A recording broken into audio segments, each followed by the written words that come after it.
రఘురామ్ గారు ఈరోజు ప్రమాణ స్వీకార కార్యక్రమం ఎంత కన్నుల పండుగగా జరిగింది అంటే అసలు మాటల్లో చెప్పలేము. ఎన్నో మంచి మంచి సన్నివేశాలు మనం చూసాం. మీకు ఎలా అనిపించింది? ఎస్, చాలా సంతోషం అనిపించింది. ఎందుకంటే ప్రజల ఆకాంక్షలకి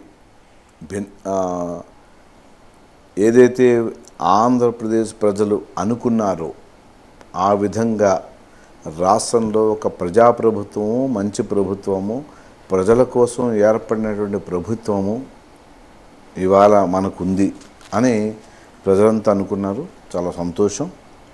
ప్రజలు ఏదైతే కోరుకుంటున్నారో దాన్ని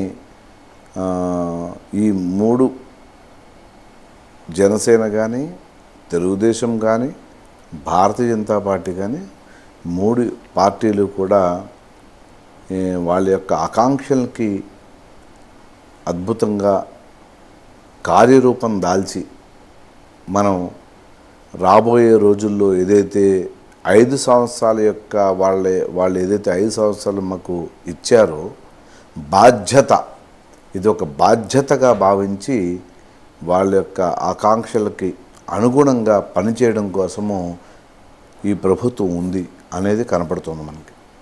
రఘురామ్ గారు ఈరోజు పురంధేశ్వరి గారు కొన్ని వ్యాఖ్యలు చేశారు.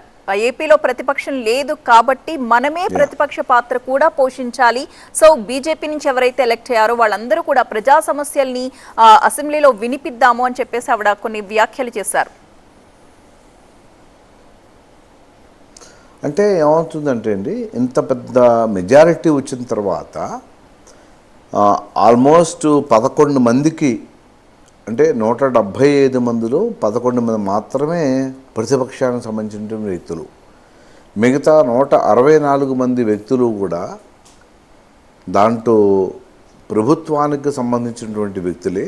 అయితే జనసేన కానీ, భారతీయ జనతా పార్టీ కానీ ప్రభుత్వంలో భాగస్వామ్యంగా ఉన్నప్పటికీ కూడా ఏ విధంగా మనం ప్రభుత్వము చేసేటువంటి మంచి పనులకి భాగస్వామ్యం అవ్వాలి, ఇంకా ఏమైతే ప్రభుత్వం చెయ్యాలో ఆ పనిని మనంతా కలిసి సమిష్టిగా రాష్ట్రానికి సంబంధించిన నిధులు కానీ, ఏదైతే రాష్ట్రానికి సంబంధించినటువంటి ప్రజల యొక్క ఆకాంక్ష కానీ మనం నెరవేర్చాల్సిన బాధ్యత మన మీద ఉంది. ఒకవేళ నెరవేర్చకపోతే రాష్ట్ర ప్రభుత్వము సరైనటువంటి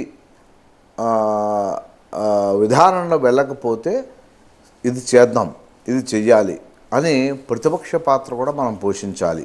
అంటే ఆ విధంగా రాష్ట్రంలో ఒక అద్భుతమైనటువంటి ప్రభుత్వాన్ని రాబోయేటటువంటి 5 సంవత్సరాల్లో మనం ఇవ్వాలి అనేది అందరి సంకల్పం. పవన్ కళ్యాణ్ గారు కానీ, భారతీయ జనతా పార్టీ కానీ, చంద్రబాబు నాయుడు గారు తెలుగుదేశం కానీ, ముగ్గురు యొక్క కేవలము ఏంటంటే మనం రాష్ట్రాన్ని ఏ విధంగా ముందుకు తీసుకెళ్ళాలి. ఎందుకంటే గత 5 సంవత్సరాలు మనం చూసాం. 5 సంవత్సరాలు కూడా మనం వెనుకబడిపోయాం. అంటే 10 ఏళ్ళ యొక్క విభజన ఆంధ్రప్రదేశ్ యొక్క 10 ఏళ్ళు వెనకబడిపోయింది. దీన్ని మనం ముందుకు తీసుకెళ్ళాలి. అప్పులు పాలైపోయాం, ఉద్యోగాలకి జీతాలు ఇవ్వలేకపోయాం. అయితే మనకి గొప్ప విషయం ఏంటంటే 53 కేంద్ర ప్రభుత్వ సంస్థలు గత 10 ఏళ్లలో నరేంద్ర మోడీ గారి దయ వల్ల, కేంద్ర ప్రభుత్వం వల్ల ఆంధ్రప్రదేశ్లో 53 కేంద్ర ప్రభుత్వ సంస్థలు కొత్తగా ఏర్పడ్డాయి.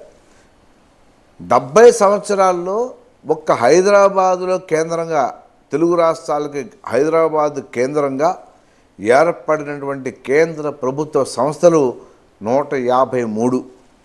అలాంటిది కేవలము 10 సంవత్సరాల్లో ఒక్క ఆంధ్రప్రదేశ్లో, విభజిత ఆంధ్రప్రదేశ్లో 53 కేంద్ర ప్రభుత్వ సంస్థలు ఏర్పడ్డాయి. దీనికి మన నరేంద్ర మోడీ గారిని, కేంద్ర ప్రభుత్వాన్ని మనం అభినందించాలి. ఇప్పుడు చంద్రబాబు నాయుడు గారు వచ్చిన తర్వాత, ఇంకొక పక్కన జనసేన పవన్ కళ్యాణ్ గారు వచ్చిన తర్వాత చెప్పండి.